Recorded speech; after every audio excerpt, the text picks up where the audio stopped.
जय श्री कृष्णा दोस्तों, आपका मेरे चैनल पर the incredible blogger and explorer channel पर आपका बहुत बहुत स्वागत है। दोस्तों, आप मेरे साथ इसी तरह बने रहिए, आप मुझे इसी तरह अपना आशीर्वाद देते रहिए और मैं आपको इसी तरह माघ मास की महत्व और उसकी महानता और उसकी कथाओं का श्रवण इसी तरह कराती रहूँगी। आप इसी तरह मेरे साथ जुड़े रहने के लिए, आगे और कथाएं सुनने के लिए मेरे चैनल को लाइक कीजिए, शेयर कीजिए, सब्सक्राइब कीजिए दोस्तों। और जितना हो सके आप मेरे चैनल को लाइक कीजिए। तो दोस्तों, आपके इसी आशीर्वाद से और आपके इसी जो आप इस तरह से मेरा मनोबल बढ़ा रहे हैं, मुझे बहुत अच्छा लग रहा है। और मैं आपके सामने इस तरह की और भी कथाएं और भी चीज़ों को लाने के लिए मेरा मन उत्साह से भरा हुआ है। तो दोस्तों, माघ मास का महत्व मैं आपके सामने कहती हूँ। माघ मास में स्नान, दान और कल्पवास का बहुत महत्व है। हिंदू धर्म में माघ मास का विशेष महत्व माना जाता है। मान्यता है, जो पूरे महीने स्नान दान संबंधी शुभ कार्य करता है, उसे अश्वमेघ यज्ञ के समान पुण्य फल मिलता है। माघ स्नान इस साल 26 जनवरी 2024 से शुरू होकर 24 फरवरी 2024 तक चलेगा। तो दोस्तों, आप भी इस माघ मास में अपने आप को कथा सुनकर और ब्रह्म मुहूर्त में स्नान कर कर, सूर्योदय से पहले स्नान कर कर माघ मास को महत्व को अपने अंदर अपनाकर इसका पुण्य फल उठा सकते हैं। वैसे तो इसमें संगम के तट पर स्नान करने को कल्पवास कहते हैं, परंतु अगर आपके पास कोई नदी या कोई तालाब ऐसा ना हो जिसके पास आप जाके स्नान कर सकें, तो आप घर में भी गंगा जल डालकर स्नान करके माघ मास का स्नान का पुण्य ले सकते हैं। दोस्तों, माघ मास में स्नान, दान और पूजन, इसकी बहुत महत्वता बताई गई है।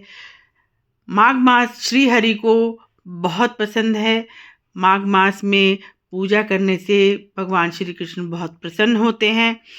तो माघ मास में सभी स्थानों के जल को गंगा तुल्य माना गया है। यदि आप किसी संगम या गंगा स्नान में स्नान नहीं कर सकते, तो आप अपने घर में ही गंगा जल मिलाकर स्नान करें। वो आपको गंगा स्नान के तुल्य माना जाएगा। भगवान श्री हरि आपके ऊपर, अपने भक्तों पर इसी तरह सदैव कृपा बनाए रखते हैं। छोटे से प्रयास से वो प्रसन्न हो जाते हैं। तो दोस्तों, अब महत्व के बाद मैं आपके सामने कथा प्रस्तुत कर रही हूँ। तब तक आपने अगर मेरे चैनल को लाइक नहीं किया है तो लाइक कर दीजिए, शेयर नहीं किया है तो शेयर कर दीजिए, ताकि और लोग भी माघ मास की कथा का लाभ उठा सकें। और सब्सक्राइब भी कीजिए, ताकि ज़्यादा से ज़्यादा आप लोगों को इसका महत्व और इसकी कथाओं का श्रवण हो सके। तो आज मैं आठवें अध्याय का श्रवण आपको कराऊंगी। तो इसमें 8वें मास का अध्याय इस तरह से है। यमदूत कहने लगा कि तुमने बड़ी सुंदर वार्ता पूछी है। यद्यपि मैं पराधीन हूँ, फिर भी तुम्हारे स्नेहवश अपनी बुद्धि के अनुसार बतलाता हूँ। जो प्राणी काया, वाचा और मनसा से कभी दूसरों को दुख नहीं देते, वे यमलोक नहीं जाते। हिंसा करने वाले वेद, यज्ञ, तप और दान से भी उत्तम गति को नहीं पाते। अहिंसा सबसे बड़ा धर्म, तप और दान ऋषियों ने बताया है। जो मनुष्य जल या पृथ्वी पर रहने वाले जीवों को अपने भोजन के लिए मारते हैं, वे काल सूत्र नामक नरक में पड़ते हैं और वहां पर अपना मांस खाते हैं और रक्त पीन पान करते हैं तथा पीप की कीच में उनको कीड़े काटते हैं। हिंसक, जन्मांध, काने, कुबड़े, लूले, लंगड़े, दरिद्र और अंगहीन होते हैं। इस कारण इस लोक तथा परलोक में सुख की इच्छा करने वालों को काया, वाचा तथा मन में दूसरों का द्रोह नहीं करना चाहिए। जो हिंसा नहीं करते उनको किसी प्रकार का भय नहीं होता। जिस तरह सीधी और टेढ़ी दोनों प्रकार की बहने वाली नदियां समुद्र में मिल जाती हैं, वैसे ही सब धर्म अहिंसा में प्रवेश कर जाते हैं। ब्रह्मचारी, गृहस्थ, वानप्रस्थी तथा यति सभी अपने अपने धर्म का पालन करने और जितेंद्रिय रहने से ब्रह्मलोक को प्राप्त करते हैं।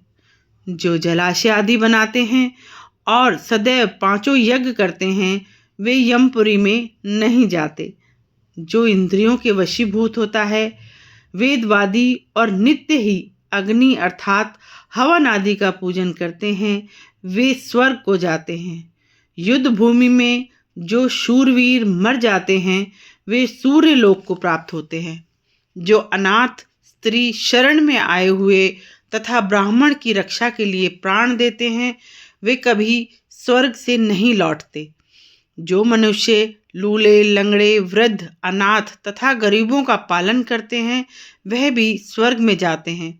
जो मनुष्य गौओं के लिए पानी का आश्रय करते हैं तथा कुआं, तालाब और बावड़ी बनवाते हैं, वे सदैव स्वर्ग में निवास करते हैं। जैसे जैसे जीव इनमें पानी पीते हैं, वैसे ही उनका धर्म बढ़ता है। जल से ही मनुष्य के प्राण हैं, इसलिए जो प्याऊ आदि बनवाते हैं, वह अक्षय स्वर्ग को प्राप्त होते हैं। बड़े बड़े यज्ञ भी वह फल नहीं देते जो अधिक छाया वाले वृक्ष मार्ग में लगाने से देते हैं।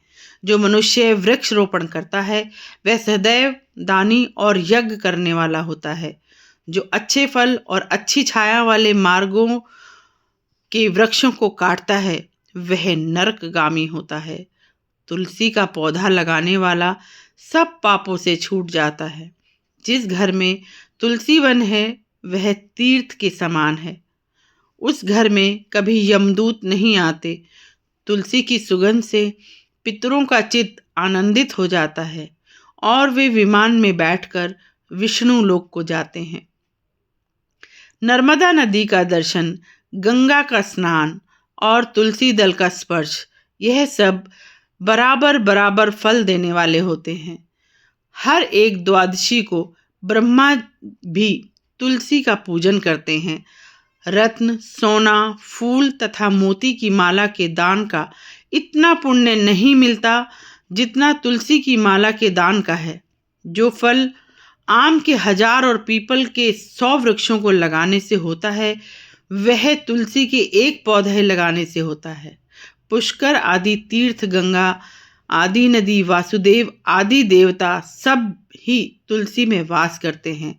जो एक बार, 2 या 3 बार रेवा नदी से उत्पन्न शिव मूर्ति की पूजा करता है अथवा स्फुटिक रत्न के पत्थर से आप निकले हुए तीर्थ में, पर्वत या वन में रखी हुई शिव की मूर्ति की पूजा करता है और सदैव ओम नमः शिवाय मंत्र का जाप करता है, यमलोक की कथा भी नहीं सुनता, प्रसंग, शत्रुता, अभिमान से शिव पूजा के समान पापों को नष्ट करने वाला तथा कीर्ति देने वाला 3 लोक में और कोई काम नहीं है।